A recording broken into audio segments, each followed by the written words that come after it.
4 × 2 এটা সমান কি হবে? আমরা জানি 4 দুগুণে 8, কিন্তু জাপানিজ প্রক্রিয়ায় এটা কি হবে সেটা দেখানো হবে। তো এখানে 4 আছে, আপনি এখানে 4টি রেখা টেনে নেবেন, মানে 4টি রেখা, তাহলে কি করবেন? 2, এখানে 2টি রেখা টানবেন।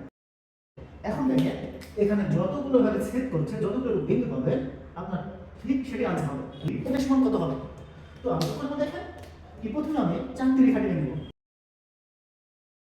আবার স্পেস রেখে 2টি রেখা টেনে নেব।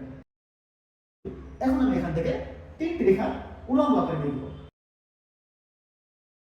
2টি, 3টি, 4টি, 5টি, 6টি, 7, 8, 9, 10, 11, 12, টোটাল 12টা বিন্দু আছে। তো 12 একসঙ্গে কখনো হচ্ছিল 12 বসবে না, 12 এখানে কত বসবে? 2 বসবে, হাতে থাকবে 1, এই এক এখানে রেখে দিলাম। এখানে দেখি কয়টা বিন্দু আছে? 1টি, 2টি, 3টি, 4টি, 5টি, 6টি, আর হাতে কয়? 7, তাহলে 7। তো এখানে আনসার হবে 72।